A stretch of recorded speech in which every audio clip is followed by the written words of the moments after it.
We'll call the meeting. It's July the 11th, Macon County Board of Commissioners order. Glad you all are here.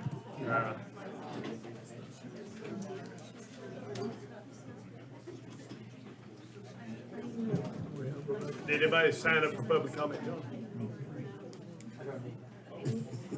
He did. You got one, I know.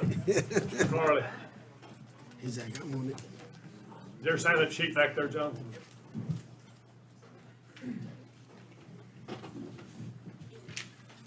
Empty. But you just keep it, I know, Mr. Howard. Yep. That's interesting. Only one person. That's good, man. Mr. Chairman, Seth has taken the brunt of the fireworks, so I won't need to give you anything except polite respect. I missed it. Seth Adams and the Greenway. So. Announcements, anybody? Now, if everybody stand, we'll take a moment of silence, and then Commissioner Young will lead us in Pledge of Allegiance.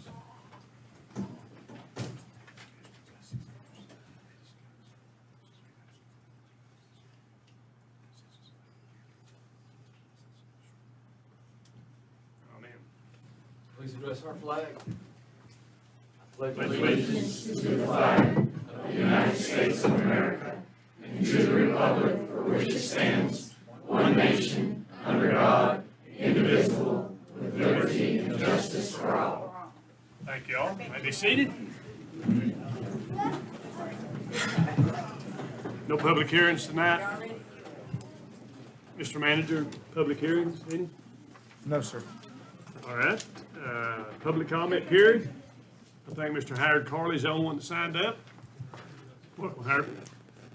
Not at night. I'm not even gonna take 5 minutes. We'll give you 4.5. Let's go. Good evening. My name's Howard Carley. I live here in Franklin, out in Holly Springs. And I'm here tonight just to add a few comments about the budget process. And I think we're pretty much at the tail end of it. It seems like you voted for it. Now you got nuts and bolts you got ironed out and I's to dot and T's to cross. I just want to say this about that. I watched that entire budget session on TV.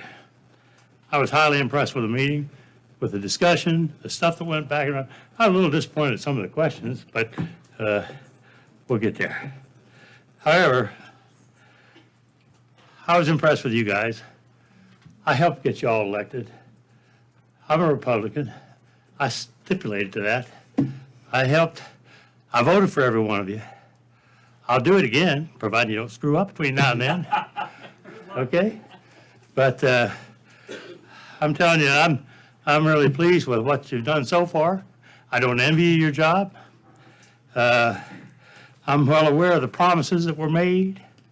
I'm well aware of the posturing and the just don't know how to, listen, just recognize that you guys inherited a bird's nest on the ground. For God's sake, you got a sound budget, you got healthy budget, you got a lot of needs in the community. You ain't gonna satisfy all of them. You just do the best you can with the resources you got and use the ones you got. There is nobody out there gonna remember that $50 rebate you gave them. All they'll do is remember the beer party, maybe, if they didn't have too much. And I'm just telling you, just recognize that you got a bird's nest on the ground. You got a lot of tough choices ahead of you. Use the resources we have. Keep up the good work. And don't worry about them people that say you didn't stick up for the party line. I don't agree with them. And like I said, I voted for every one of you. Good luck. God bless. Carry on. Thank you. All right, gentlemen. Additions to agenda? John? I think we have two. The first one is boundary line cleanup on the old Pine Grove School. Over time, Peach Creek Road has changed. The old surveys were still in effect, so we've got some small boundary line overlaps with two of our neighbors. And so just need to take a look at that and possibly pass a resolution agreeing to swap quitclaim deeds to clean up those boundary lines. And if I could put that under 11D, and then we've got, On 11E, if we could add consideration and approval of MOA with North Carolina Department of Health and Human Services for county DSS telephone technology upgrades. And also, Mr. Chairman, if we could remove item number 10C from under old business. We are, the liaison committee is still having some discussions around that one. Anybody else?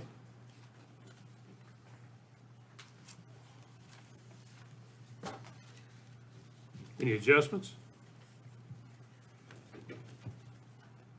All right. Pleasure of the board on approving the agenda. Make a motion, approve it as presented. All in favor, signify by raising your right hand.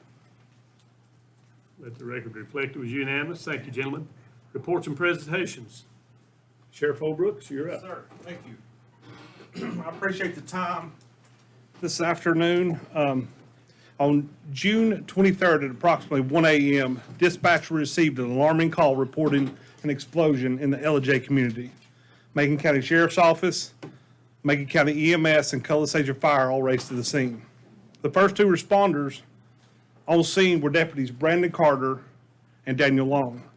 These deputies entered the residence with very little light as the power was knocked out. They found a man who was severely burned and sustained life-threatening injuries, specifically to his hands.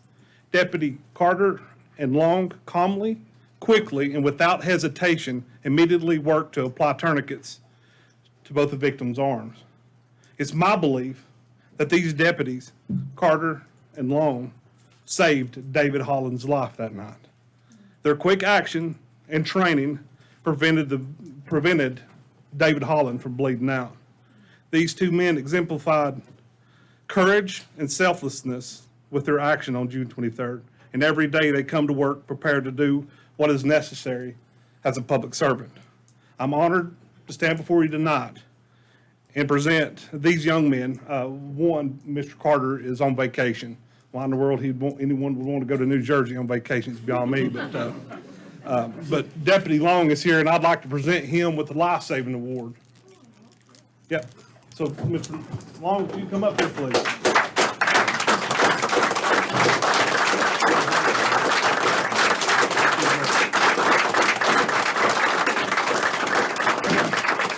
Also, as most of you are well aware, there's quite a few Hollands here tonight. The majority. They may have something they would like to say if you would just give them a second to speak. Hey, Donald. Hello, gentlemen and ladies. I know everyone here. Hello, Eric. And I just wanted y'all to know, after this situation has gone through and, you know, losing one brother recently, and really, and all godly should have this night if it wasn't for this gentleman right over here and his partner, you know, coming in and doing what they did. He would not be here. There's no doubt. And it just wanted y'all to know how proud that makes me of being a part of this community, which I've been in my whole life. But, you know, you don't realize that there's always somebody out there ready to help. And you hear so much about people not wanting to do nothing, but for these boys to be able to do that without question, you know, to go straight into a who knows what. They had no idea what they were going into. And just the EMS, the Cullis Agent Fire Department, everybody that showed up, just exemplary of what our community's all about. And I couldn't be prouder to be part of Franklin and Macon County. Thank y'all. Thank you, Donald.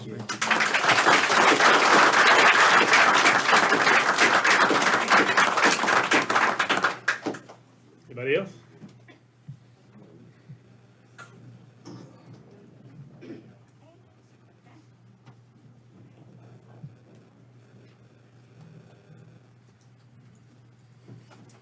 Hey guys, I'm Taylor. I'm David's daughter. I'm the youngest of the Holland clan. I was kind of the oops that nobody saw happening. As long as I've known Dad, he has been one to adventure and put himself out there, and he loves this community just as much as all the rest of us here. As Donald said, that's the only home that they've really known. So, sorry, it's hard. To hear Dad talk about that night, the first things that come to his mind is he can actually remember, I think it was you.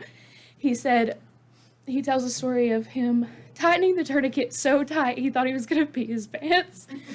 And he looked at me and he said, Tay, they saved my life that night. And if anyone knows Dad, you know he's not one to come down and admit that he wasn't the only one. He's too proud. It's in him too far. But he wanted to sneak out of the hospital tonight to come and meet Mr. Carter and Mr. Long, and it was everything we could to keep him strapped to the hospital bed. But all in all, we have a really good group of Sheriff's Department people. Between EMS and Brent's boys and everyone else that saved Dad's life that night, Dad wouldn't be here, and he knows it. And on behalf of our family and all the Holland clan, we want to say a big thank you. And anything that we can do for any of your guys or any one of y'all, please reach out. This community is all we have, and we thank you guys for letting us be a part of it. Thank you.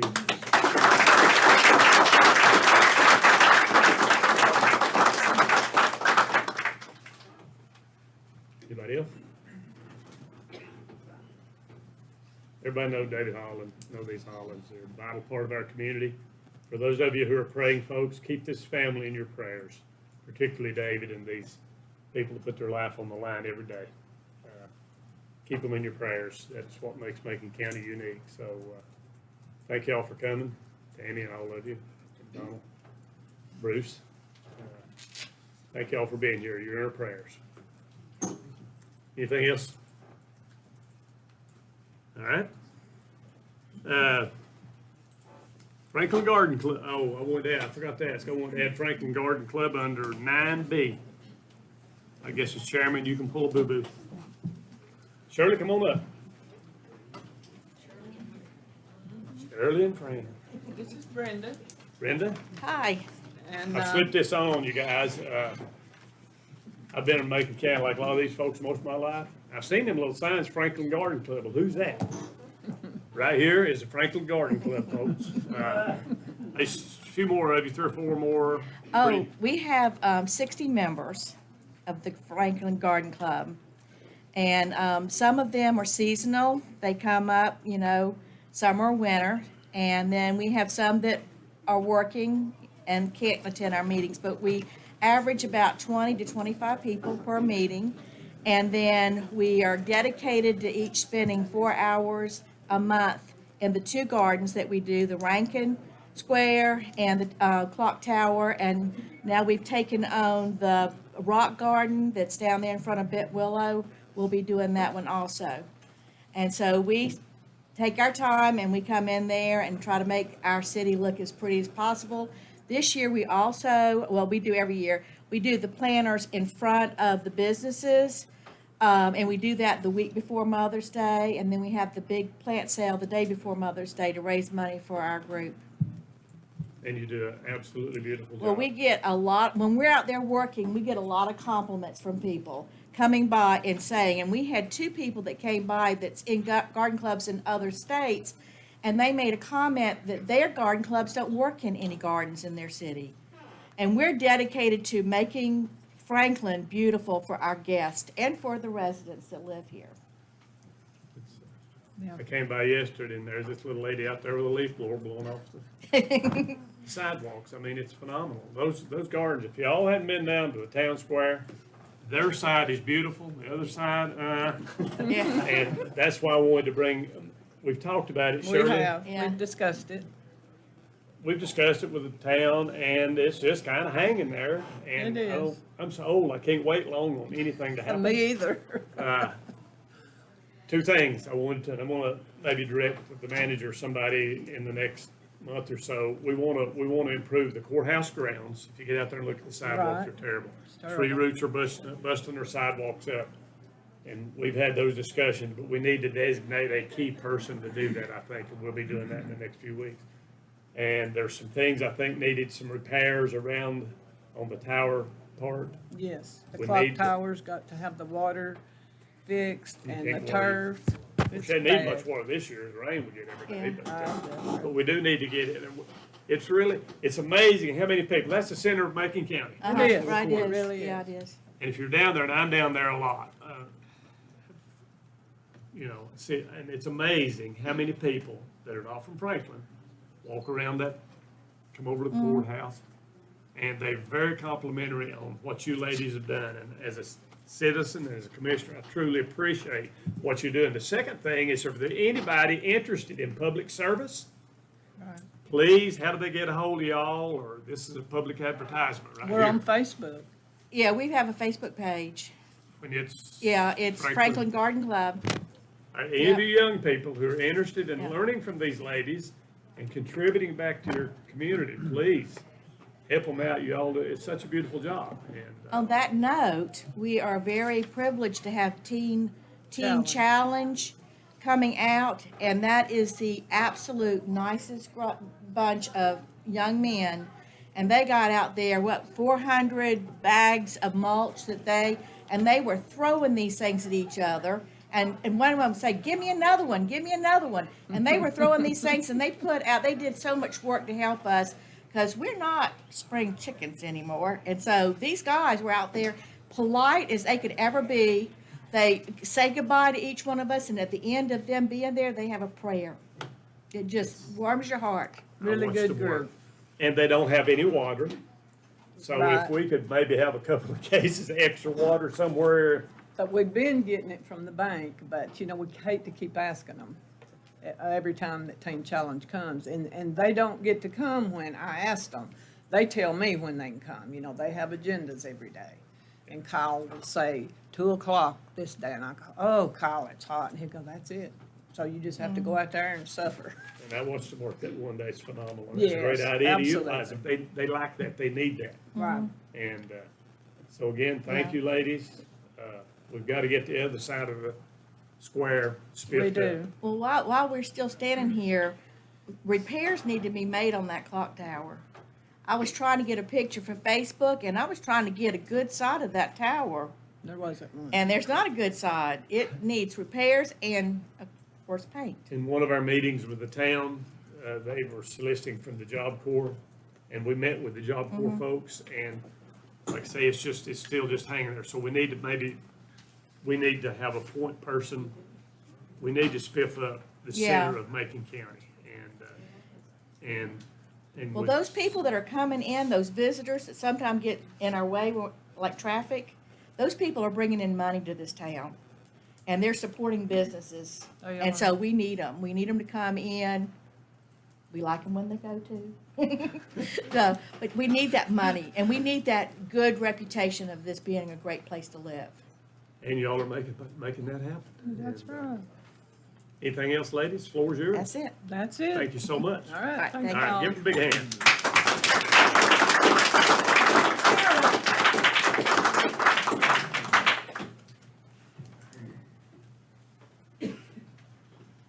Okay, gentlemen, under old business, consideration and approval of bids for a new motor roller.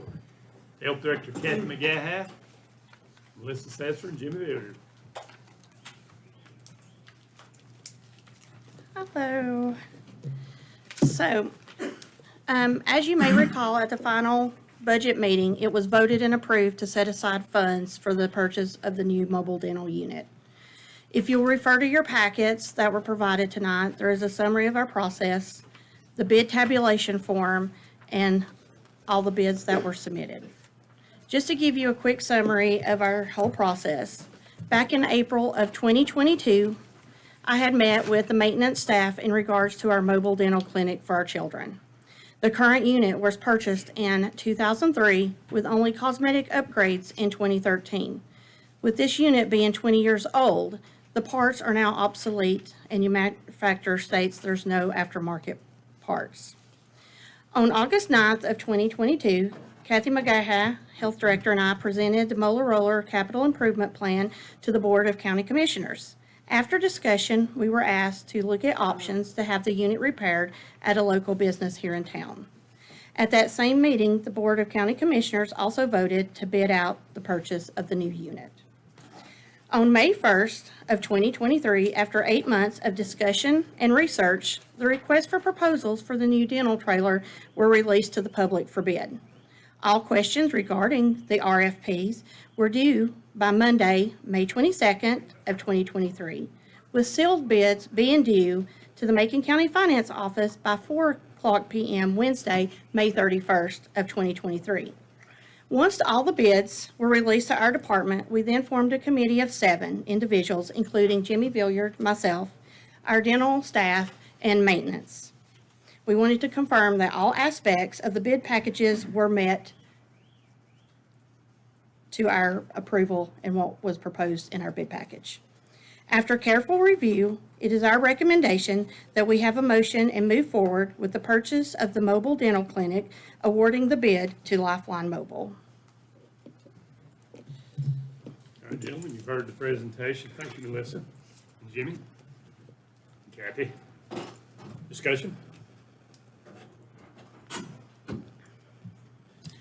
Just a little bit of light discussion while I'm tabulating these numbers.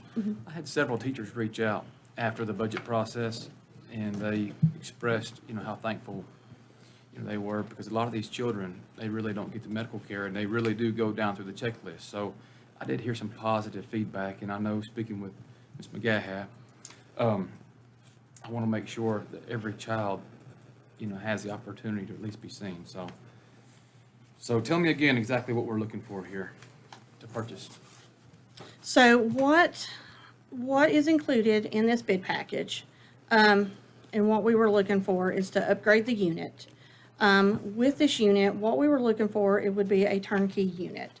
So the unit that was proposed, and the ones that were bid, so the unit with Lifeline, it's a 53-foot unit. It does have an expandable slide that comes out a little bit, to give a little more walk room. With this price, this is the unit. It includes all the dental equipment, the chairs, the x-ray machines. Actually, it would add a panoramic, which we don't have now, to meet a little bit higher needs. So this would be turnkey. Basically, they would just have to take their hand pieces, all of their supplies, and walk from one unit to the next. Do you have anything you want to add to that? No, I think that's it. I think, when we reviewed the packets, we looked, there's one that's a slightly smaller cost, but it only had 2 operatories compared to the 3 operatories that we have now. And it was also a shorter unit, so it didn't really meet the bid requirements. I think we looked at it and we try to look at all aspects of it. That's why we involve maintenance. It's those of you to know that there are like hookups in the school system, so we had to make sure that whatever unit we had could plug right into the schools without any additional things. So I think, this is probably the best unit that we can get. I think, we've looked at it from every aspect that we could think of. And it did come in at under, what was originally proposed. What was it, 48? 869. 869, so we're 169,000 under what was budgeted. Time frame? We're still looking about 18 to 24 months once it actually goes out to the contract. Yeah.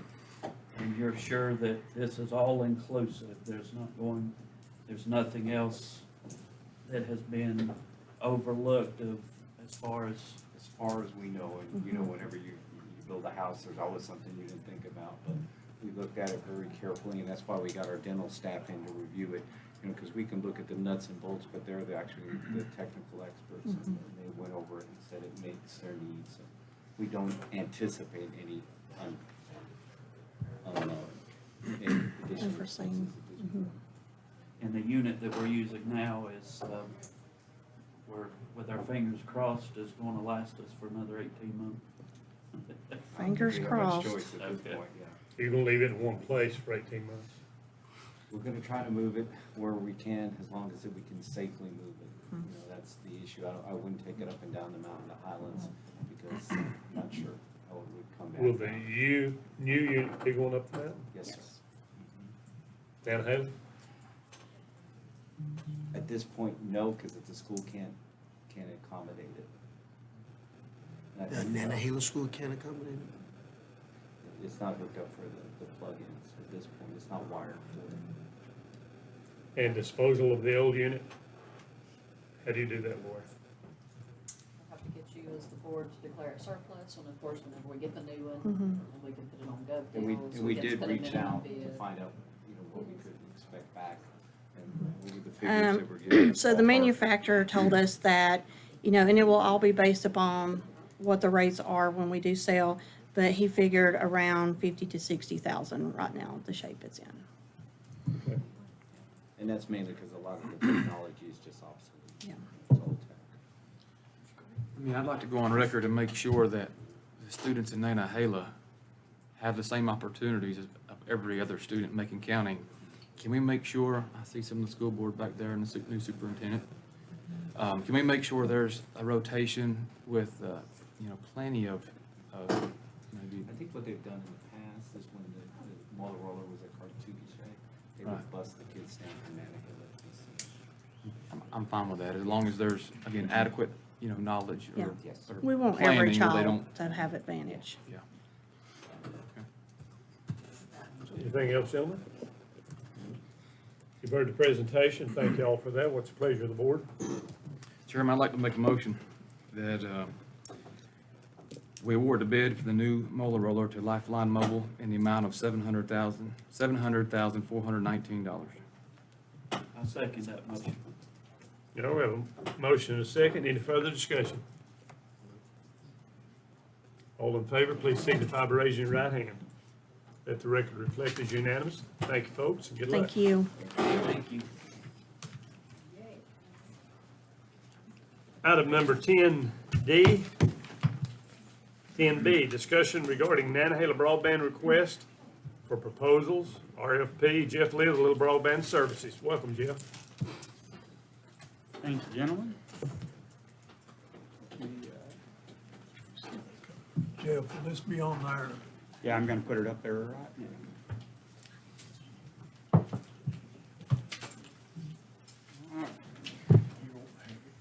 No, they do have. So I want to thank, here we go. I want to thank y'all for giving me the opportunity to talk to y'all this evening. Though I'm a member of Little T Broadband, I'm really coming representing the Broadband Committee, the Macon County Broadband Committee, of which I'm an active member. And we have had a lot of things on our plate in recent months, in the past year. And it's been probably since September of last year that I've given y'all a broadband update. And I know we have some new members on the board. And we felt that this would be a good opportunity to go ahead and walk you through all the programs. Some of them have been on the plate for a while, but there are updates. And so I wanted to make sure that the board is aware of all the things that are going on. And these are the major ones. Obviously, there's a lot of little things. So I'm going to talk about some other things in addition to Nantahala this evening. The topics I wanted to talk about a little bit are the South Macon Broadband Expansion Project. That's a project the county kicked off in 2020. The FCC RDOF program, because it affects us countywide and it affects us in all future grants. We have some news on the GREAT grant program, which is the state of North Carolina's broadband grant program. Then, of course, we want to talk about the Nantahala Township request for proposals and briefly touch on some future opportunities that we have coming up later this year and into next year. And there's a lot of material here. I'm going to try to go as quickly as I can. Please interrupt me if you have some questions. I'm happy to answer any that I can. So the South Macon project is one that was initiated back in 2020 by the county through the RFP process. Balsam West won the RFP for that particular project. They constructed a fiber backbone from city limits of Franklin to the city limits of Highlands in partnership with Haywood EMC. And to date, Otto and Scaly Mountain community centers and volunteer fire departments have all been connected. They've connected 18 businesses and 243 residents. They have a lot pending, depending on availability of contractor resources. But the expansion continues slowly, primarily because there was no additional grant money to help keep that process accelerated. And we have some new things coming up that are going to help us in that situation, which we'll talk about in a little bit. But that is a program that's ongoing. It's an effort that we continue to work with the communities on a regular basis. I wanted to talk about the FCC RDOF program, and RDOF stands for Rural Digital Opportunity Fund. It's a subsidy program administered by the FCC, so it's a federal program. And we're hoping it's one of the last of its kind because it has some positive aspects and it has a lot of negative aspects. But Charter Communications won the bid for all eligible blocks in Macon County. And when I say blocks, I'm referring to census blocks. It was all divided by census blocks. And that was back in 2020, they actually won the bid. The blocks that they won cover approximately 60% of the county in terms of unserved residents. And the reason that's important, I'm going to skip to the next slide. This is a map. The areas shaded in tan are all the areas that are covered by the RDOF award to Charter Communications. And there is no Charter Communications in Macon County right now. They have yet to get here. And the reason that's important is because right now, even though Charter is not here building broadband in these locations, all those locations in tan are not eligible for other grant funds. So it impacts us greatly when we go for these other grant programs because we can't touch them. They're protected through legislation at the state level. Charter is currently working in Haywood and Jackson County right now. Our expectation is based on information from Charter, from the state, as well as Southwestern Commission. They will not be starting building in the Macon County area until the 2025 timeframe. They will have until 2028 to complete their build, ask the FCC for waivers, or default on census blocks. They can choose not to implement them. They would pay fines, but it's a pretty minuscule fine compared to the company that size. So the reason that's important and the reason I'm bringing it up is because it impacts us, in our abilities to try to get grant funds for some of these areas. And if they choose to walk away in the future, then these areas have been unserved, and we're having a tough time with that. This slide also shows something that's positive. And I'm not saying the RDOF is negative. I'm just saying that it's an issue that's on the plate that we have to deal with on a regular basis. And I just wanted to keep you all updated on that. The state of North Carolina has a program for broadband expansion and grants called the GREAT program, which stands for Growing Rural Economies with Access to Technology. Wonderful acronym. But this program got started in 2019, and then in 2022 they got money through the American Rescue Plan Act, and they invested $1 billion in various broadband grants, some of which was for the GREAT program. And so those grants are continuing as we speak. And so the GREAT program really kicked off in 2022 to start awarding some of this ARPA money. And so Frontier Communications won an award in Macon County in 2022. These applications went in the spring of 2022, and then their award was announced in September.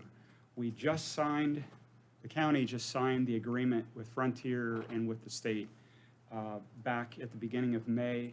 So their time clock, they have a 2-year build time clock for Macon County. And then all of the little red dots, if you can see on the map there, those are the 2,700 locations that they have been awarded to serve. For that, they are receiving a grant of about $3.8 million from state through the ARPA funds of the state at the state level. And then they have a $665,000 match requirement, of which Macon County is contributing $50,000 of ARPA funds. That was a stipulation that was approved by the board last spring which allows us to maximize the points for these applications and allows Macon County to be competitive with the other counties in the state. So Frontier's time clock has started. We know that they are busy planning. Their first progress report is due to the state at the end of this week, July 15th. And we have invited a representative Frontier to speak to the board next month to let you know how they plan to roll this out and how they're going to work with the community. And you're welcome to ask them all the questions you would like. So we would welcome that. Another great piece of information. This is just a bullet summarizing that, which I'm not going to dwell on. You have that. Should have that in your packets. There was a second round of great grants that just was announced on July 6th. There was another grant in Macon County that was approved for an award, and that was a grant to Balsam West. This grant and this map here shows the locations that Balsam West would serve with that grant, and these are down in the Otto and Scaly Mountain areas. So a handful in Otto, a handful in Scaly, and then in kind of the unincorporated area between Scaly and Highlands. That grant is for just a little less than $1 million from the state with a $175,000 match requirement. $50,000 of that will come from Macon through the ARPA funds. And so, once again, that was a commitment that we made last spring to compete in these grants, and so that is our part of it. We really just heard about this last week, so we're all excited, and this will actually play very well because we already have a county investment in the South Macon project to bring a fiber backbone to that area, and so this grant will actually help us build on that initial investment. So that's great news for us. Frontier also has some award locations in some of these areas as well. So both Balsam and Frontier will be working at the same time. The two grant programs, the two great grant awards, will bring over $5 million to the county in broadband investment through the grants themselves as well as match requirements from the vendors. So we're very excited to see this one happen. We should have more information about this in the coming weeks. Any questions? You're talking about the match, 50,000 from the ARPA funds? Yes, sir. The remaining of that match, is that from the vendors? That's correct. Okay. That's correct. So, for example, Balsam's, the match for that grant was $175K. Macon County will contribute $50K of that, and then the other $125 comes from Balsam. And then almost $1 million comes from the state.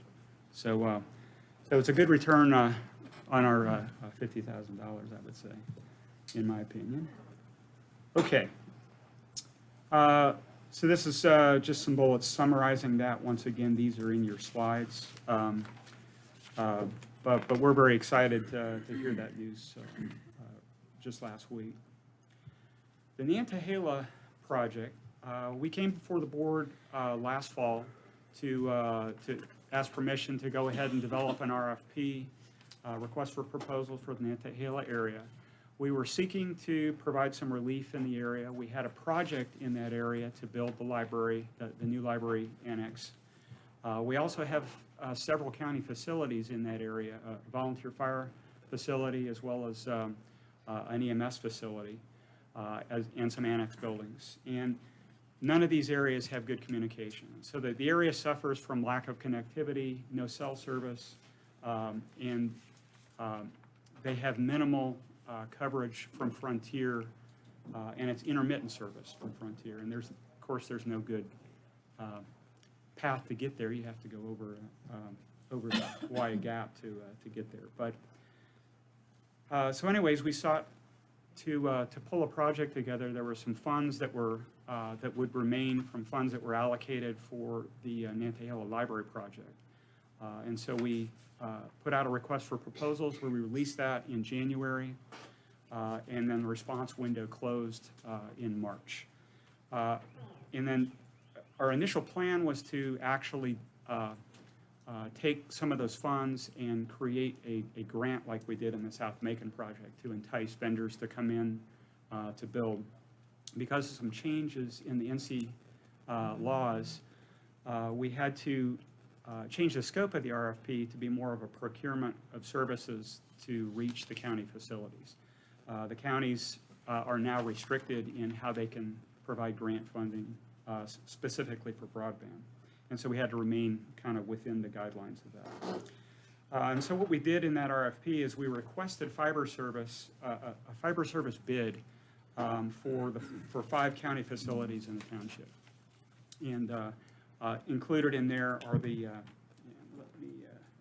I'm just going to go forward so you can see this slide. This is a map of kind of what we asked for in the RFP. And if we were seeking proposals as well as bids from vendors to come do this. You can see the Nantahala EMS, the volunteer fire, and the new Nantahala Library and Community Center buildings would all be connected, as well as the VFR substation, which is just north of the school.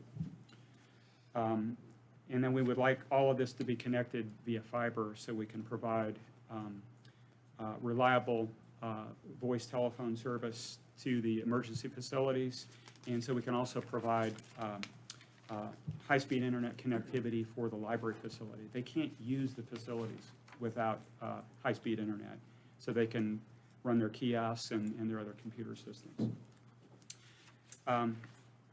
Back to this slide. We got 2 responses back from this RFP. We got a response from Balsam West, and we got a response from Charter Communications. A lot of this area is covered by RDOF. And so we knew Charter, in theory, would make it to this area eventually, so we actually asked them for a response, as well as other companies like Frontier. We basically made it available to all vendors that serve Macon County. And we looked through the responses, and we did go through a very thorough review process. I've got some more details on the review if you would like to know the details of that. But based on the review, the committee recommends that we proceed with the Balsam West bid. It was the only real bid on the project. The Charter response was really kind of an overview of Charter and RDOF, and said that they would get here eventually. But they were not willing to commit to us as to when they could actually serve that area. So what we're seeking tonight, the action for the committee, is we would like permission from the Board of Commissioners to negotiate and proceed to put together an agreement with Balsam West. Once that agreement's reached, we would then come back to the board for final permission to execute that. So that's what we would like from the board this evening on this particular project. So the Yes, sir. scope of work has been changed quite a bit. I noticed your map there. Can you go back to your map? Absolutely. Initially. There we go. So, And yes, sir, go ahead. anyone who's within 500 foot of this main fiber, is that still? So what we had to change in the RFP is we can't offer a grant for broadband services at the county level. The state changed the statute. They repealed the previous statute that we used for the South Macon project. And now any grant monies, even from general funds, the county must follow all the same rules as the state programs. which creates all the same restrictions as the state program. So even if the county perceives a need, it doesn't matter. We're not allowed to do that. So what we did is we changed the scope of the RFP to say what the county is seeking is the county is seeking a bid from a provider to connect these facilities, to provide internet connectivity. That is what the RFP is asking for. What we also ask in the RFP is we want to make sure that whichever provider comes in will also be keeping expansion in mind. The county certainly cannot pay for any broadband expansion in that area based on the statutes. But we were looking for that feedback and what the provider was willing to do. So in answer to your question, both Charter and Balsam said that they would provide connectivity. Charter would do that through their RDOF program. They would not explicitly give us a bid on this project. They just said, if you wait, we'll be there eventually. Balsam actually came back and gave us a true response to every one of our requests in the RFP. And so they gave us a price for what it would take to put the fiber in. They already have assets in the area. They have a fiber backbone in the Topton area along 74, and they also bring fiber into Nantahala School. So they can serve the whole area from that fiber. Charter doesn't have any assets in the area yet, and for them to reach Nantahala will require them to build across Swain County, because their closest assets, they're starting to build in Jackson, so they have to build through Jackson, then they have to build through Swain, and eventually they can hit Nantahala. But they can't give us a commitment in terms of date yet.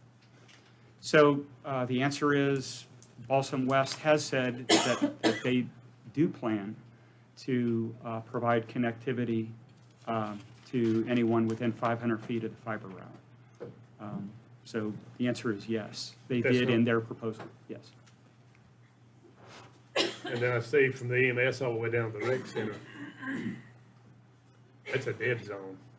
It is a dead zone, but the rec center, there are no businesses. The rec center itself is used in the community. It's a ball field and other things. There's zero communication in the rec center. And so the county does not have to do anything there. In fact, we can, as part of the negotiation process, we can reduce the scope of what we actually want to get done. But if we can put a hotspot at the ball field, that would provide improved safety for the folks in Nantahala that actually use the facilities there.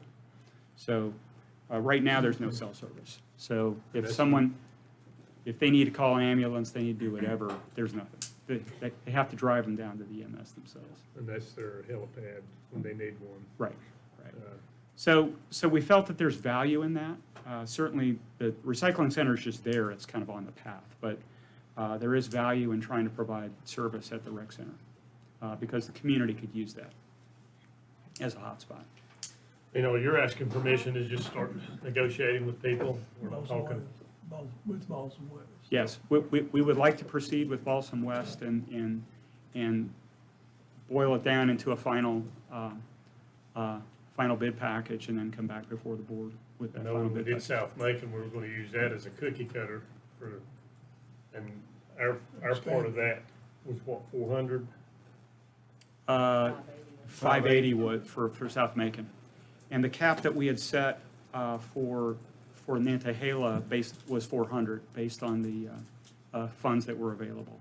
And so when we actually created the RFP, we used that 400 as a bid cap. And so Balsam's bid, what they proposed to us came in under that 400K bid cap. Yeah, and some of us go to Nantahala quite frequently. Let me give you a copy of the letter from the Nantahala Community Club, just to put in your file. And we got this back in January, but like I said, we hadn't met since September, so don't worry about reading it now. Okay. And I think the library is pursuing Starlink. Anybody here from the library? We alerted them to this meeting and this update. I think they're pursuing Starlink. How's your Starlink working? Starlink works well when it's not storming outside. It goes out completely, like last night. We've had a lot. But it is a satellite service. Starlink works well for those that can afford it, and it works well for a single family. Whether or not that'll serve the library long-term, only the library can speak to that. Because supporting multiple computer terminals, everybody trying to access at once, Starlink is not that kind of service. It's meant for really single user, small business kind of thing. Yeah, they haven't upgraded. Correct, for small business, yeah. Yeah. And I don't have that, so I don't know how that works, but my residential works good, my RV works good. But, Jim, you got any questions? I think it's very important that the providers that we're bringing in now, like Boston West, they don't have the opportunity for low-hanging fruit due to the, we use the word RDOF, but really it's charter. Charter has captured our whole terrain. Well, Charter has a monopoly on it right now, even though they're not here. Right. Right. And they are with the FCC versus a provider that we have here is with state. And that makes the whole thing different when you start dealing with them versus the provider. Well, when you have a local provider, you've actually got folks that work for that provider that are residents of the county, that actually live here.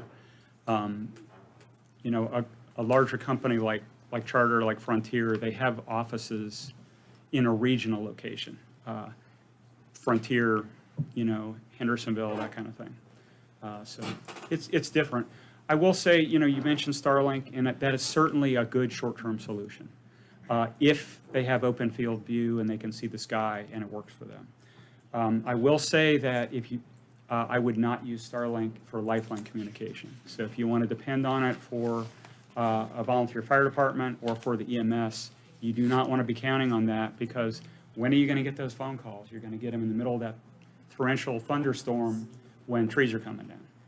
And if Starlink's out, you're toast. So you just have to keep that in mind.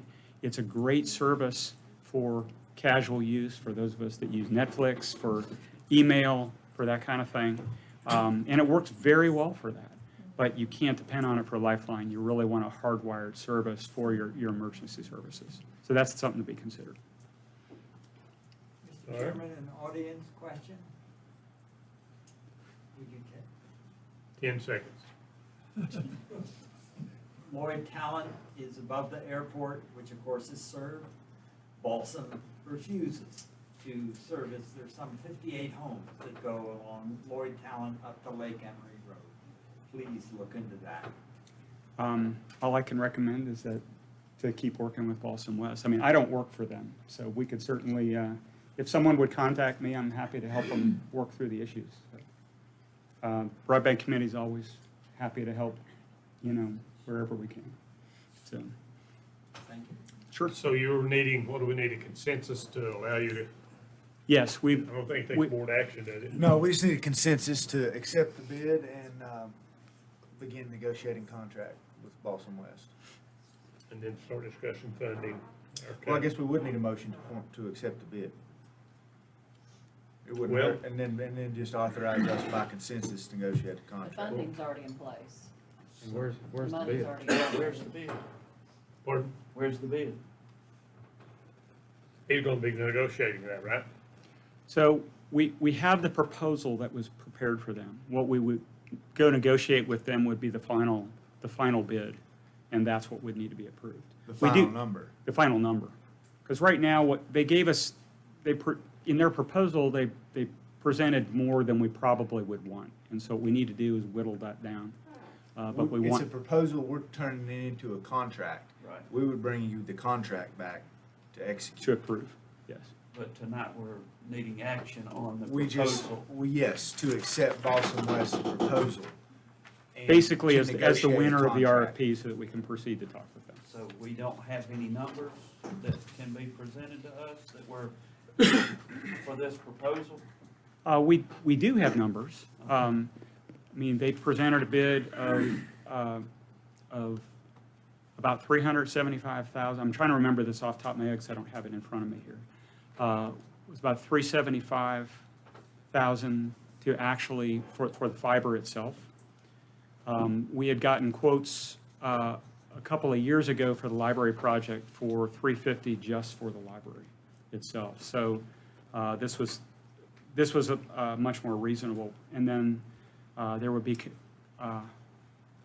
charges for individual connections. So if we chose to connect all 5 of the facilities we asked for, there was a charge of $10,000 per facility, and then we would negotiate, an annual rate for service for each of those facilities. That would come back to the board after we did the negotiation. We'd So- come back to you with the numbers. So, but the guidance that we provided to the providers was, we have a not to exceed cap of 400. Tell us what you can do for that. And so they came back with that, and now looking at their proposal, we think we can do better than that. And so that's what we would like to go proceed and do. But we need to select them as the proposal. And Charter came back and they didn't give a number. Right. They basically said, this is covered in RDOF, but like Jeff was saying, there are no guarantees. We don't have any timelines. We don't have any, there's nothing that says that they will even follow through with doing that. We actually pressed them for that. We had a meeting with them after they basically said, here's, we are Charter, we're coming in with RDOF, we'll do this stuff for you. When we tried to press them we'll be happy to sign an agreement, if you can make a commitment to a date. They would not, number one. Number two, when we tried to press them, how do you know you can meet that date? How are you going to serve the area? They haven't done the engineering in Swain County yet. They have no idea. They may have that somewhere, but they weren't able to present that to us. And I wasn't questioning the fact of Balsam West, it was the fact that we're gonna potentially have action in a few minutes to give this out without a number. That's why I wanted the number. I know we Understand. talked about the 400,000, well, so that we're all on the same page of what we're Yes, sir. actually. Now, a key part of that negotiation is that annual fee Yes, sir. and the user fees. What kind of guarantees, talking about guarantees, what kind of guarantees? I mean, we're paying them to put the line in, we're at their mercy. They adjust the fees. What are those fees based on? How do they regulate them? How do they? They did give us a rate card for business services to those facilities. But once again, that would be part of the negotiations. Yeah, that'll be And included. they're very flexible, so we could probably negotiate something with them. But, I'll leave that to those. And that'll be detailed actions. in the documents you bring back to us, right? Yes, that would be the plan. There's a comparison on I've the read- back of this sheet, if you want to look at that, as outlined regarding Balsam West and Charter and their responses to our requests. See, the thing is, they're not guaranteeing residential or the businesses around the lake there. Heck, I mean, Who's not guaranteeing, or what are we? Balsam West is not guaranteeing that these businesses can tap into the cable. I mean, No, they did as part of their proposal. They said if you award us this contract, we will guarantee. That was part of their proposal. okay. Absolutely, within 500 feet of the fiber route. And it's been a while since we talked about this stuff, so, do we need action? I would request action to accept the bid of Balsam West For review.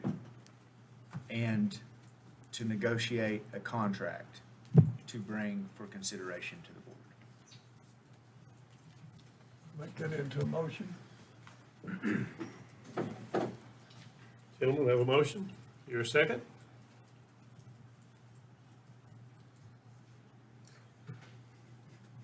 The people at Nantahala are definitely with us 100% in getting this piece put in their place. People, you're talking about health and safety of homes and stuff. You're talking about people who are isolated due to not having access to Balsam West or anything there. Any You've got provider. a total group here in Macon County that are subject to die instead of having their life saved, to be honest about it. In some cases, that could be true. And I think it's very important for us to move on and look at this agreement and come back to the board and discuss it further, and not ignore that arena over there. We're not, we just got to understand they are really in a mess over there regarding safety and everything else, trying to, health and safety. So if there's any way this board can see for us to continue on with this, it sure gives us a friendship leg into the Nantahala community. But I don't want to be out of order. What makes me nervous is accepting the bid. So we solicited an RFQ or an RFP. I understand this is strictly procedural. We're just picking the company. It's hard to accept a motion when we're accepting a bid. Maybe that's what. Yeah, you got a bid from two different, you got a bid I'm from okay to Charter. pick the company. We had proposals. Yeah, we had proposals, two bids came back in our request for bids for this project. So we got a bid from Charter, and we got a bid from Boston West. What we're saying is, we accept this bid, now we're gonna negotiate a contract that is totally separate from the bid. We're negotiating a contract based upon. I don't have a problem with that, and I don't mind, I understand this is procedural again, but I want to make sure that I don't blindly enter into a bid or a contract, and I want to be close with the negotiations, to Chairman's point about, being allowed to tap into that backbone. If I want to see the contract, but I don't mind to take this one step farther and enter into negotiations with Boston West. So I want to go on record to make sure that's what I'm seconding here. And the document I gave Jeff for review and for you is from the Nantahala Community Club. They're not interested in it. But now that's the community club, but when we get this document back, I want to take it to Nantahala. And you guys have made a bunch of trips over there too. So before we're committed, Absolutely, we want to get input from the community. And, absolutely. I'll second that. Thank you. all right, we got a motion second. Any further discussion? All in favor, signify by raising your right hand. Thank you, gentlemen. Let the record reflect it was unanimous. Thank you, Jeff. Appreciate it. Thank you all of you. Speaking of, I think we need a landline at the rec center. Well, what these folks want is a cell phone over there. Yeah. That's what I want in Burtontown. Problem is, you can't put a cell tower in Nantahala because there's no infrastructure. So that's what the We're having to fiber build enables. infrastructure for broadband. Right. That'll give them the Wi-Fi. Yeah, if they have, Yeah. but those folks back in the hollers, they're just gonna have, they'll never have access. All right, Jeff, thank you. Is that it? That's good enough. There's a few other grant programs on the horizon, but I'll just say that the broadband committees is keeping tabs on new things as they come out of the state. There's another program called Completing Access to Broadband, which is a follow-on to the GREAT program, which will come out this fall. They have another one, Stopgap, which is coming out at the end of the year. We have a whole new round of money coming from the infrastructure bill through another federal agency, but it'll come through the state. So that's coming next 2 years. So we're going to try to keep it out there. Well, you get our attention when you come in with a check. Checks are good. Thank you, Jeff. Thank you. Thank you for what you're doing. Thank you, Jeff. Thank you, Jeff.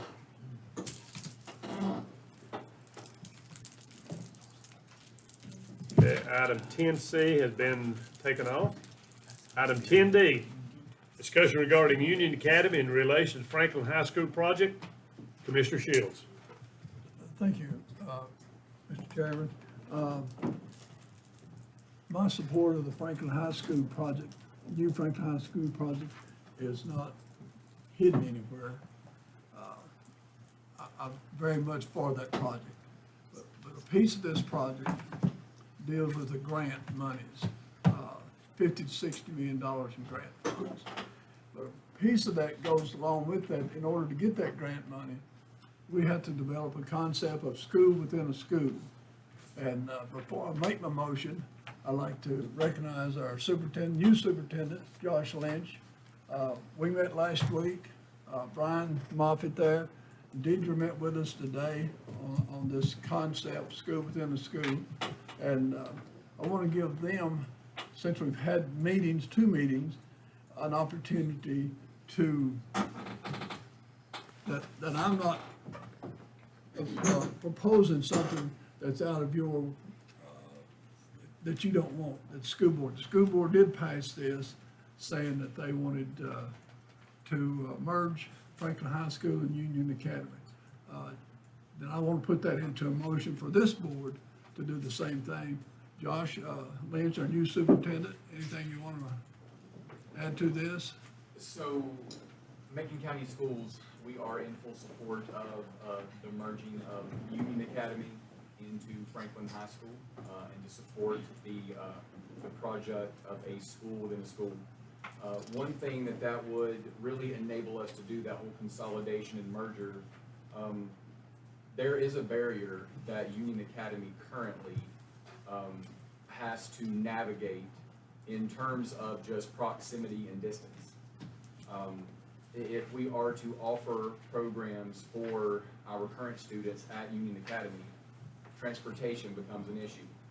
And so when transportation becomes an issue, also the loss of classroom time and time on task and the loss of instructional time becomes a major issue. And when you're traveling to and from, it really cuts into the learning and impedes that learning greatly.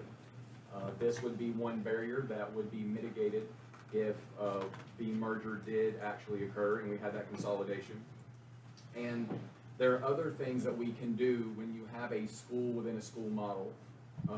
Mr. Moffitt, currently the principal at Union Academy, he and I have had discussions at length in terms of what that would look like now to help prepare us to build momentum when and if this actually does come to fruition. The rebranding of Union and making sure that not only the students and the faculty have their own identity, but to also be able to house this on site, to tap into the shared resources, but to also allow our students to have Panther pride as well. And not so much like a separate school, but a program, and Mr. Moffitt can speak more to that, because his vision is definitely where our heart is as a board, and Deidre can speak to that as well. But it would allow us to mitigate some barriers that currently exist and allow more offerings for our students. We can still offer that therapeutic atmosphere for our students who are in that program, but also allow them to engage in CTE offerings, extracurricular clubs, things of that nature, which will definitely benefit them and support their needs.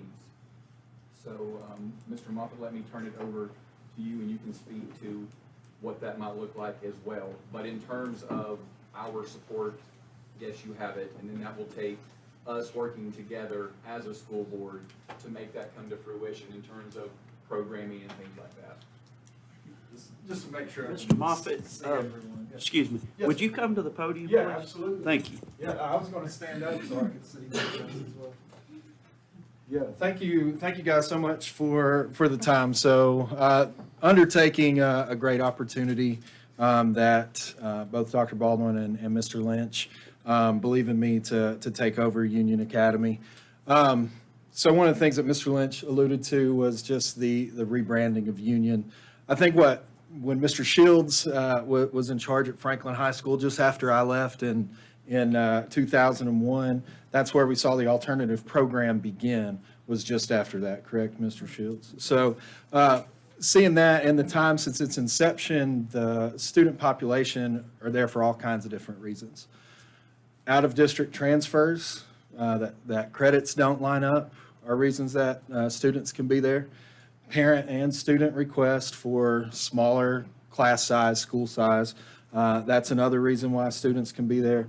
attendance, and then we have behavior. And out of all of those things, behavior is the lowest reason why we have students there. So really looking for students to have an opportunity for success. That as an educator, so this is my 17th year in education, it doesn't take long to know where students are headed in terms of their interest and directions. I've met fifth graders who can take a motor apart and put it back together, but they struggled with reading. So where do you put those resources? How do you prepare them for their future? And I look at hope and opportunity for our students, hope, opportunity, and access. And so I feel that, and as the school board has already voted after we've had these discussions, is that it provides the greatest amount of access for our students. That is crazy to think that a student can come across the mountain. So we've had students from Haywood County schools that previously, if they were in a different schedule, so Franklin High School operates on the 4x4 block schedule. Well, if you come from Florida, if you come from any school district in the state of North Carolina, that is not that 4x4 schedule. If you transfer in the middle of a semester, you have 0 credits for that semester. And it becomes extremely difficult for you to come into Franklin High School in some instances. So we have students who come in and they're there just because things didn't line up. And I've seen that firsthand, students who were in that situation to where there wasn't hope or opportunity for them, because then sometimes you get caught up with things that maybe I shouldn't be involved with these behaviors. So it's unfortunate to see kids who come because of a credit deficiency, and then they get maybe tied up with some behaviors and then quit school. That's tough to watch, and I've seen it unfold. And that it's hope, opportunity, and access. So students already participate with Franklin High School in athletics.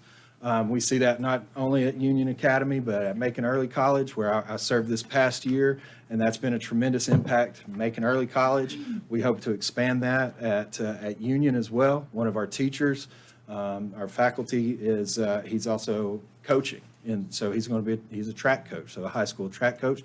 I think everybody can recognize the great job that our track program has done. So we look to get more students involved. So we feel that it's going to be a seamless transition. Mr. No couldn't be here tonight due to a prior engagement, but we've had these conversations. And so if you ask me questions of what is it going to be, what is it going to look like, at this point, we're not sure. But we are committed to working to build a program that works, that we can give students access to CTE classes, that they can have vocational resources that they need. Mental health is a huge support, and so it allows us to do things, our exceptional children, so our EC services, different things that we can do there. So I just want to make sure that moving forward, I believe, even though I'm not in Franklin High School, I believe that is the best move. If this consolidation for this school within a school is the best, I feel it's the best thing for the students of Macon County. So I'll just tell you, as a parent, I've got a 13-year-old. I'm kind of like Mr. Young here. We're all over, so our oldest are in the same grade. My youngest is a little bit younger than his. So I've got 13, 8, and 2. And so I hope that my 2-year-old, my 8-year-old can be in a new high school. And if moving Union Academy if it helps us get a new high school, a multi-generational impact. And that's what I want to be considered, that it's not just for the next few years, but it's multi-generational what this project could do. And so I want to do anything I can to help for the students of Macon County, make sure that they can get in a building. That's my plug for that, but we're behind this program 100%. Thank you, Brad. Absolutely. Thank you for the opportunity. Hey, let me add a few items to that, and Mr. Moffitt, you can confirm or deny these, but I understand that Union doesn't have a cafeteria. We have a cafeteria, we don't have a library. Okay. Shared space, as interesting as that is. Okay, all right, that was one point I had, and then also, a school within a school does provide all students the same equal opportunity. So, the students at Union now can't perform in the band, right? Tennis, track. They can with some of it becomes more difficult. Band, Okay. While that was offered at MEC because it worked with the schedule, can't happen at Union Academy because our schedules are currently different. Okay. If we combine those schedules, in the future, Union would have to adjust our schedule to match Franklin High School. And the last thing is, the school itself, from a planning standpoint, I recall it to be the same age as Otto and Cartuca J and Cullis Aja. And so the lifespan of that school's, you know. I believe 51 was the year it was constructed. getting close to age. We have less than half of a gym. So that's tough for high schoolers, and because we still have to offer physical education in different programs, and we have less than half of a gym. And if you've ever shot a basketball, our basketball goals are, the one goal we have is currently set at about 8.5 feet, because if you shoot any higher than that, you're hitting the ceiling. Thank you. Well, I'd like to add, definitely, I support this whole thing because those kids at Union, I've had an opportunity to obviously work with, you guys out there and the kids.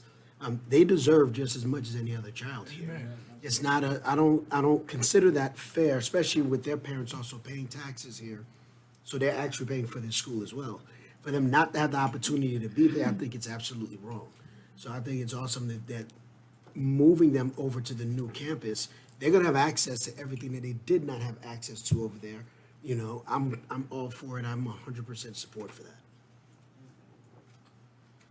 Ms. Breeden, you're a school board person. Anything you've been in our meetings that we've been having? Anything you want to add to it? Well, I mean, I don't think I need to. You want to come up?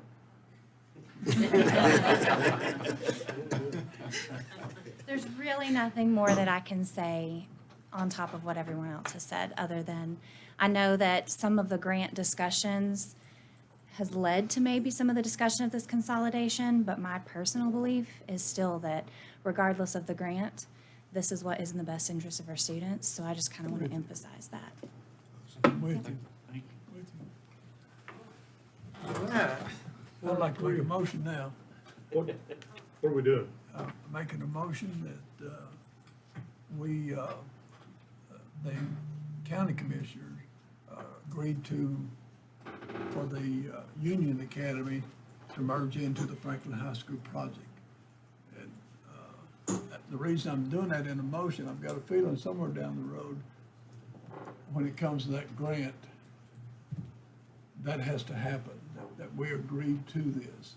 The school board has agreed for the merger to happen, school within the school. And I think this board here, in order to justify or be recognized for that grant, has to do the same thing.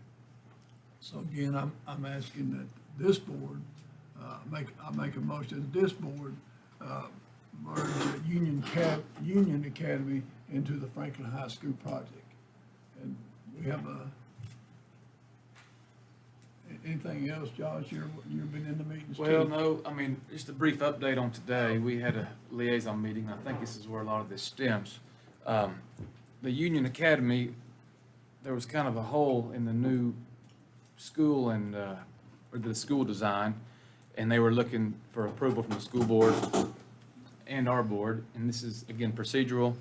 I think it's been unanimous to this point. And again, I do like the thought of, the students not being labeled or branded, an alternative school. So I think this is all positive. Again, strictly procedural and another kind of check in the box to get this grant. Okay. I'll make that motion. Second. Second. All right, gentlemen. So is there, Chairman, is there anything that says that is a definite about the grant? At this point in the game, in this designing phase of all this, that is a make or break situation for this grant? Y'all help me. You are awarded points for consolidation in the grant. But I believe we'll be hearing back from the grant. Superintendent, was that sometime in September? We'll be hearing back that. And what I think it's important is that we be prepared whenever they come knocking on the door saying, this part of your grant is acceptable. I don't want to have to start making a grant then. I think we need to get our mindset now. And I think we're in a mindset of these young people that school within the school, coming to Franklin High School is the right thing to do. Spend $100 million and isolate a group of students out here that's not part of the student body and not having access to them, it's just morally wrong. Yeah, I personally like to see them integrated back into the Yeah. school system. That's right. As opposed to a school within a school, just a school. But I don't know the logistics of all that. I'm gonna say something, but we talked about this last week, Superintendent. I'm gonna say, you may have to start off with this school within the school picture. It will dissolve itself within 3 years. And, I don't want them to say, well, if you're saying that this program's gonna be out, the school within a school is gonna be gone within 3 years, you don't get the monies. I think we have to put that in there, but I'll say the students will make a choice of blending in with the total school. We talked about it a little bit about this morning. The Union Academy that's on the drawing that you have on page 10 that we were in this morning. Yeah, I just got this, so. It's there, but that can be repurposed room. Is that what we talked about this morning? That can be repurposed for something else. But we have to start off with this concept, school within a school. If we can get together and do that, we can move this project on. LS3P, waiting for the panel down on it. And I agree, those students should be able to participate in band, football, baseball, basketball, whatever. CTE courses, Absolutely. all of those courses. All right. Any further discussion, gentlemen? Have a motion second. All in favor, signify by raising your right hand. Let the record reflect as unanimous. Thank y'all. Let me say thank you. It means a lot to a lot of people for your vote. 100% vote, that's good, that's great. We don't need 3 high schools. We need 1 high school, but small county for 3 high schools. All right, gentlemen, moving into new business. Consideration and approval of additional grant funding for Macon County Transit. Transit Director Darlene Asher. Welcome, Darlene. Good evening. I put a little memo in your packet explaining about the concept grant. It is a grant that consolidates kind of 2 entities, if you would. We could either consolidate 2 transits or we could do shared service. This grant for the first 2 years will be 100% funded. What we're wanting to use this money for is to go back to doing Asheville 5 days a week. I put in the grant that I was asking for $108,000. That would cover a full-time employee for 2 years. This driver would pick up here in Franklin at 8 o'clock, be in Asheville by 10 o'clock. We would leave Asheville no later than 3 o'clock and be back in Franklin by 5. On the route that we're taking to Asheville, we would be picking up passengers in Haywood County from Haywood Transit. And we would be also serving them by taking their passengers to Asheville to their appointments. After the 2 years is up, this would still be a grant that I can apply for. It will become a 50-50 grant, and at that point, we would start charging Haywood County for picking up their passengers. And hopefully by then, I can get Jackson involved also, and we would be picking up Jackson County passengers. And we would have a full bus going to Asheville every day. But since COVID, Clay County quit doing this for us.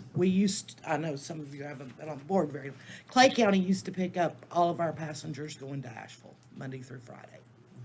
When Erlanger bought out Murphy Hospital, they quit going to Asheville. They are now going to Chattanooga, so they no longer come through Franklin. So we've had to pick up that slack And without another person, we can only do one out of county a day right now. The demand is more than there. And we would like to go back to being able to offer Asheville 5 days a week, along with our Silva, Jackson, Clayton, Highlands, Nantahala, Bryson City, or on the rare occasions, Duke, Winston-Salem, Charlotte. Did you submit this in your budget request? I did not, because I did not know it was going to be available. Because we just went through it. Well, is it 100%? It's 100%. So There's no match. You just need us to. The 200,000.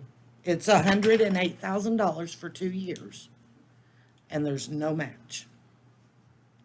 I just need board approval because it will require hiring a new full-time employee, And so with that approval, you're also creating a new a position. new position. 2 new positions. One. One. One. Oh, you've got one guy now. Have you factored in all the insurance and benefits? Is all that encompassed in this grant? Yes. I don't have a problem with this. But then at the end of 2 years, It's a 50-50, but what we will do is we will use our fares that we collect to go to Asheville. Because yes, we do charge to go to Asheville. what's it cost to ride? $35 round trip. And we will use what I charge Haywood County and Jackson County, hopefully. So you'll actually profit from this. So We you'll can, be able yes. to charge the people. We can either go down on the fares or not, or make money. I believe it's a veteran service too, isn't it? Yes, the stops that we're gonna have in Asheville that is on the map that we've designed has Mission Hospital and all the surrounding areas, of course. The Asheville Mall, the airport, the VA, and there was one other place that we put on that map. Cause I mean, you could pick our bus up here and go to Asheville for the day if you wanted to and just go to the mall. And you have the vehicle available? We have the for this? vehicles. It's no brainer. All right, gentlemen, for the presentation. Pleasure of the board. John, you gonna make a motion? Just one quick question, if y'all don't mind. Do you get 108 per year, or is that 108 meant to cover both? It's gonna cover both years. We will be, But you'll draw it down? I'll as you draw it spend down. Okay. Yes, That just covers the employees. yes. Doesn't cover the vans and all that. No, that's already covered in our budget. Yeah, but as we replace those, we have a cost share with that too, right? Correct. So it's not 100% wash, but it's, I mean, there's gonna be some. That's where she can put the fees towards the tires. All right, gentlemen, we have, Yeah, Chairman, I'd like to make a motion, we approve additional con CPT grant funding for the Macon County Transit. I second that motion. any further discussion with the board? Thank you very much for the veterans. Appreciate it. They appreciate it. They do. All in favor, signify by raising your right hand. The record report is unanimous. Thank you, Darlene. Thank you. Next. Yep, the next is the consideration and approval of additional grant funds for Macon County Transit. As you all know, we have a 5339B grant right now that is building the awning, which is pretty much done, and the building expansion. The state has more money left over if we, and they of course put it out, does anybody need anything else? Whenever I sat down and looked at the prior director's things, she left some things out. Like lighting for the parking lot. We just put this big airport hangar out there, and at 5:45 in the winter, it's going to be dark. So we need some lighting. We would like to get it resealed and restriped because we've changed the angle of where the vehicles park. And window treatments for the new building. There's 7 windows. We'll need some blinds or something up there. We left out a TV mount and a whiteboard and a few kitchen cabinets to go along a wall that we've never been able to use before for storage, especially for paper and all that good stuff. We're asking for another 200,000 to cover all, oh, and solar. Put solar on top of the awning that we just built. I've got I've been talking to several solar people, and we could do half of that right now and power our whole building for about 180,000. And that would completely power our building. And the reason we're wanting to do solar is because going electric in transit is coming. They're already wanting us to get electric vehicles so bad they can't stand it. But we don't have an infrastructure here. There's no way we can do that. And with the power stations, if we go ahead and start doing solar now, it's gonna cut down on our electric bills when we do go electric. Ford has pretty much almost making just as few transit vehicles that we use as they possibly can a year. They are focusing totally on electric vehicles. So it is around the corner, and I would just like to get a little head start if we could and get that infrastructure in place so that we'll be ready whenever it comes time for us to go electric. All right, did you submit any of this in your budget? I did not because it came up after the budget. Did we build a building and didn't put electricity in it? We didn't put lights. We have electricity in it? We have electricity out there, yes. We did electricity when we did the parking lot. There's electric there. We just don't have lights. So Darlene, one thing you're talking about with Ford, didn't you have 6 new vehicles in your budget request? Yes. And so if Ford is not producing as many, and you're wanting solar that will turn transit into 100% green. solar, green, would it not make sense to take those 6 vehicles? If you're talking about $200,000, you're going to put solar and everything on there, why would we order vehicles any different than electric? Right now, a transit van like what we run gets 60 miles to a charge. My vans drive 250 miles a day. They're not there yet. Plus, how are they gonna, like, up and down Nantahala and stuff? Until somebody brings me an electric vehicle out here and lets me take it to Nantahala. Now, on our mountain gym buses, they drive about 63 miles a day per bus, because we've got 4 and we rotate them. Those will be the first ones to go electric. But they're not there yet. But they're getting there. It's coming. It's just, we don't know exactly when, but if we're not prepared for whenever they say, you know, we're gonna be backing up. So what exactly are you asking for right here? I am asking for the match of $40,000 to finish this project up, and I promise you I won't come back again. I thought it was finished when we voted on it last year. Cross your fingers. So look, I'm Not on the building I'm anyway. not sold on this solar. I Okay. mean, the reliability isn't there for me. $180,000, I have a hard time seeing a return on our investment.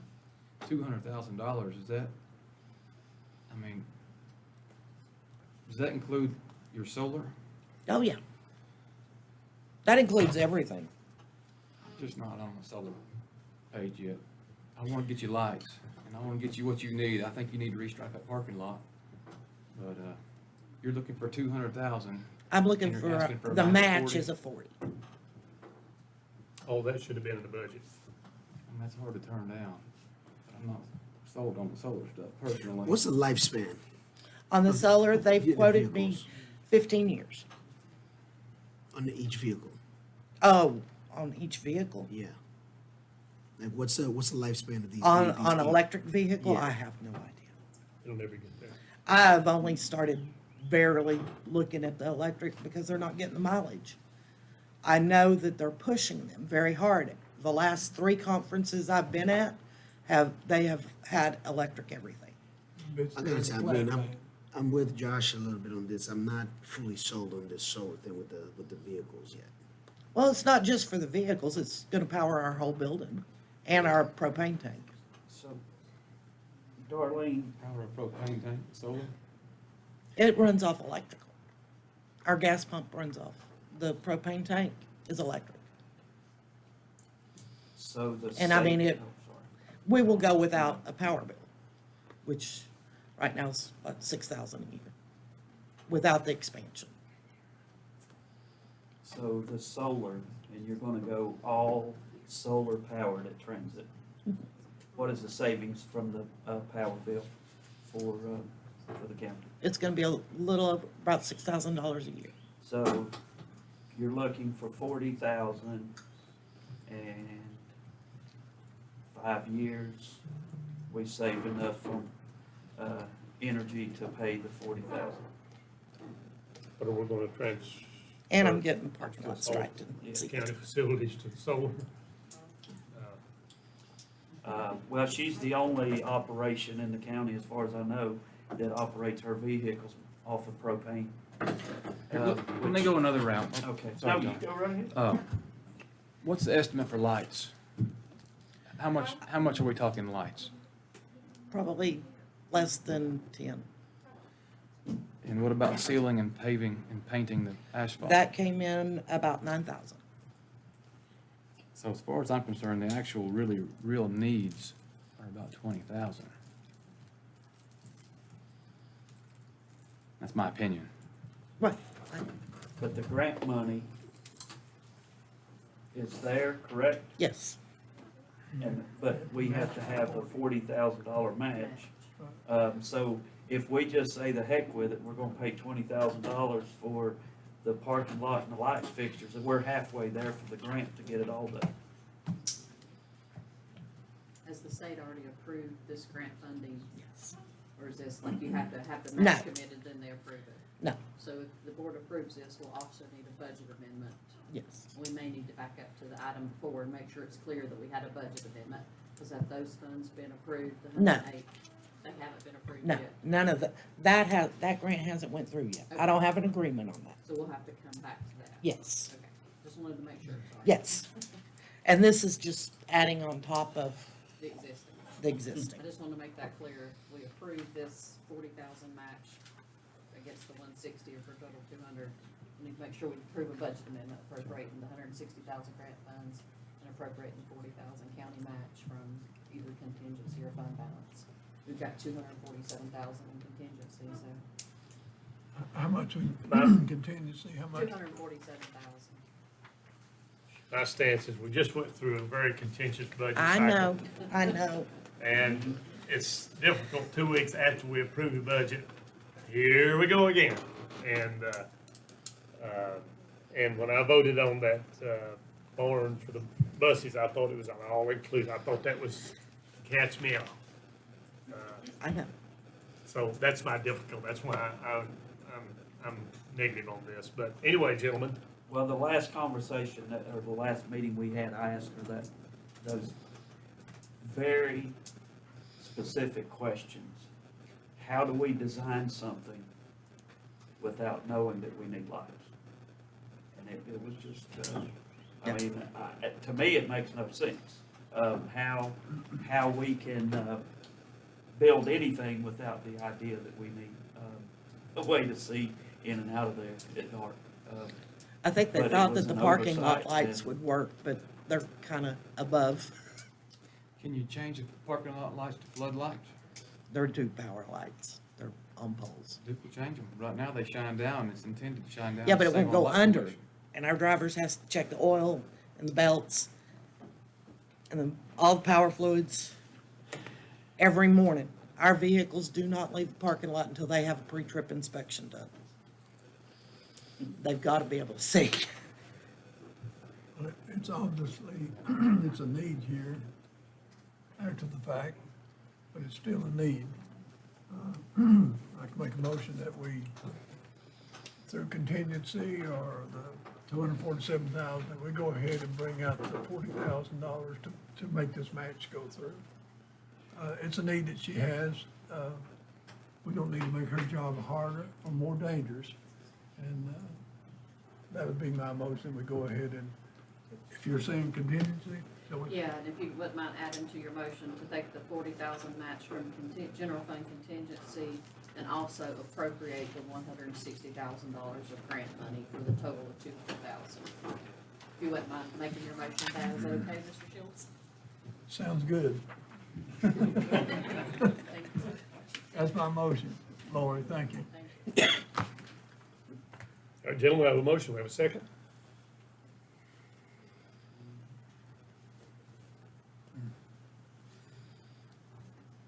I'm gonna tell you what holds me up is we're gonna power propane pumps with solar. I mean, that's going through my head right now. We're Well- gonna spend $180,000 on solar to power propane pumps One pump. on electric vehicles. They're not all, they're not going electric tomorrow. I mean, propane's gonna be around for, I would, you A did long- $20,000 to fix the building and the lights. I'm hung up on this solar stuff personally, so that's where I'm at. All right, gentlemen, we'll call it again. Have a motion. Do we have a second? Motion dies for lack of second. all right. Thank you, Pam. Thank you. Moving on to item 11C, consideration and approval of lease renewal for Community Care Clinic of Franklin. County Manager Derek Rowland. Yes, Mr. Chairman, the attorneys reviewed the agreement. This is an annual agreement. We lease space, 2 offices over at the Health Department to the Community Care Clinic to provide healthcare services 36 hours a week to low-income families out of those offices. They do a great service over there at the Community Healthcare Clinic, and this is just renewing that lease for fiscal year '24. Heard the recommendation. Pleasure of the board.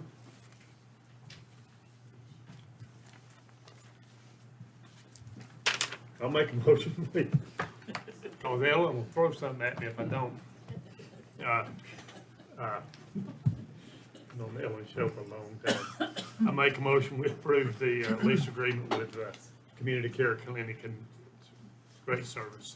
I second it. Thank you for the work. Got a motion and a second. I'm gonna try to get a vote on this thing. No, all in favor signify by raising your right hand. It's unanimous. Thank you, gentlemen. Ellen, who's with the care clinic here? Just me and You were nurse of the month or something, or what was it? Outstanding board member? Thank you, Ellen. And Kathy. All right, thank you, everybody. Let's see, are we consent agenda? Oh, is that your Pine Creek? I've got my agenda sheets covered up. These mine. Right, thank you, Nina. Okay, so, a little over a year and a half ago, we received interest from people interested in purchasing the old Pine Grove School building. So we got to looking at that, and the first thing we determined was that the county actually didn't have the deed for that. That was, that had been deeded years ago to the Macon County Preservation Society. So we worked with them and were able to get a deed back into the county. Then when we recorded that deed and working with the Macon County Mapping Office, it was uncovered that there may be some old boundary line overlaps as a result of Peaks Creek Road changing its location over time, as well as the old Highlands Road. So we went to Ben West and had a survey performed. And as you can see on this survey, the county now technically owns this in the southern, which is located on the left side of this survey. There's this little section E, which is a .02 acres, that juts into the Stanton property on the south, and then Stanton technically would then have a claim to the section D, which is a .08 overlap. Likewise, up in the north or the northwest corner with Highlands Luxury River Resort, we have a claim to the lands that go across the road into the Highlands Luxury River Resort property. And technically, they would then have a claim for the property that is located still between the two roads within H. So what I need then to clear up these boundary lines is, I've spoke with both Highlands Luxury and the Stantons, and they're in agreement to clean up these boundary lines.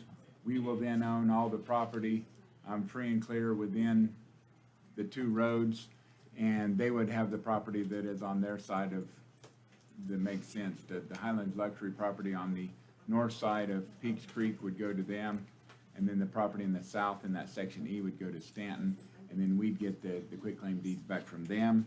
They are both in agreement with that. So I would like to have a motion to approve the exchange of the quitclaim deeds to clean up these boundary lines so that the county now has clear title to all the lands lying between Peaks Creek and Highlands Road, that in a total of 1.26 acres for the old Pine Grove School. So that's what I'm seeking, is a motion to approve those quitclaim deed exchanges to clean up those boundary lines. Question? Thank you. That's been a mess. It has been. With that well on something we didn't know. But thank you for all that hard work. You've heard the presentation. Pleasure of the board.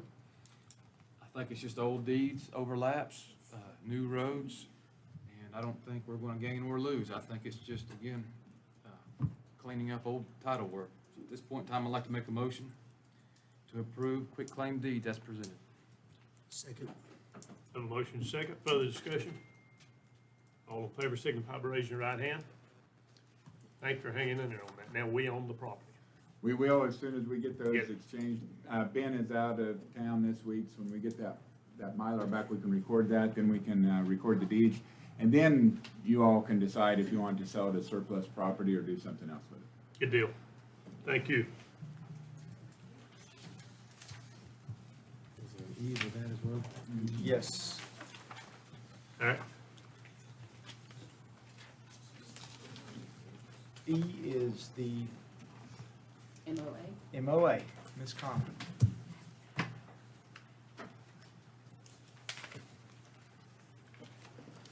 Good afternoon. I come here tonight in place of Patrick Betancourt. He had to go to Raleigh.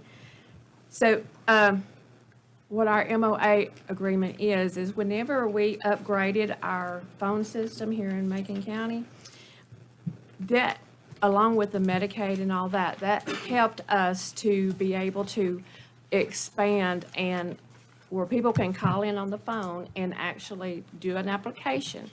And through that, with the new phone system, we can actually connect them with Raleigh.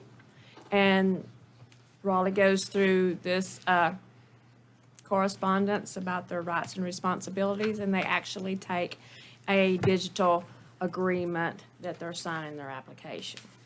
So with that, the state has offered and is going to reimburse us with $5,406. But we have to have this, we have to have y'all to approve for Mr. Betancourt to sign the agreement, the memorandum of agreement.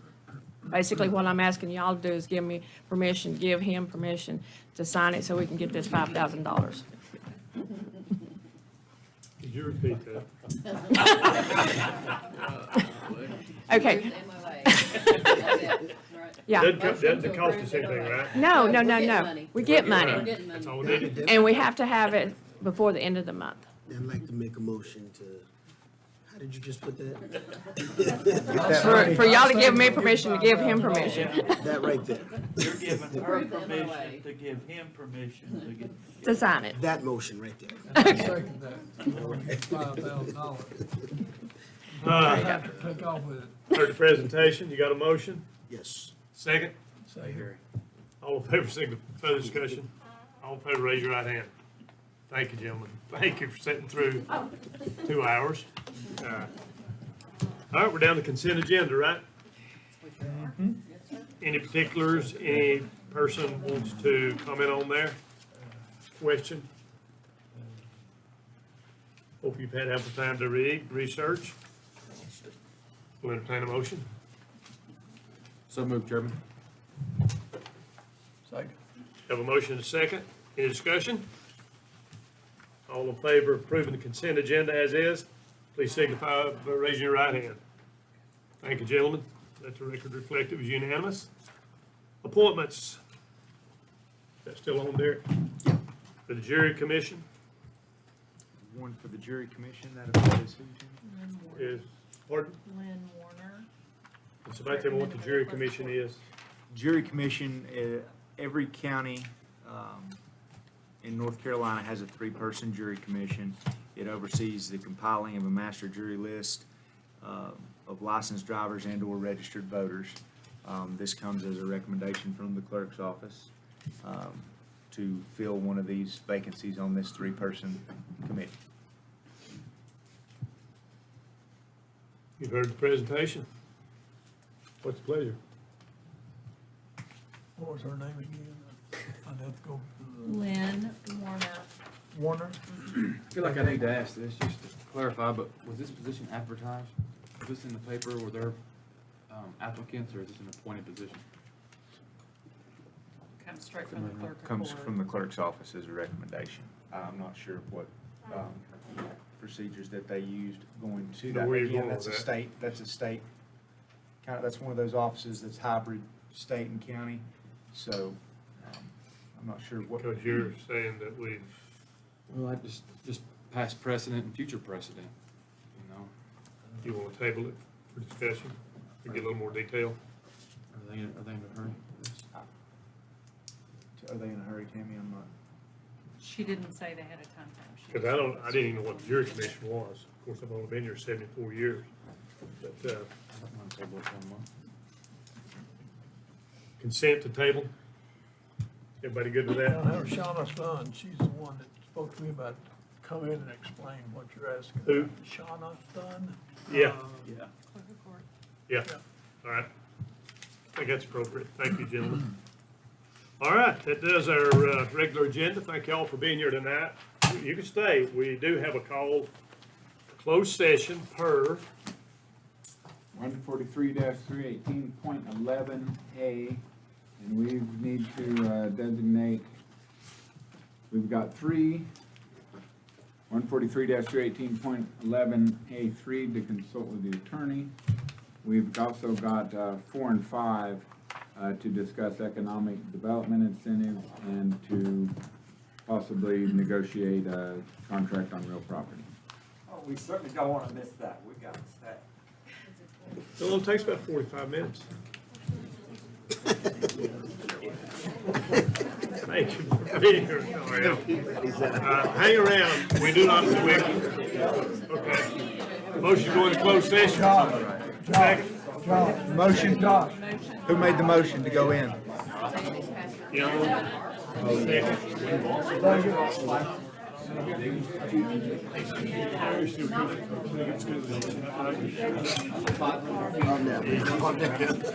Let's go to close.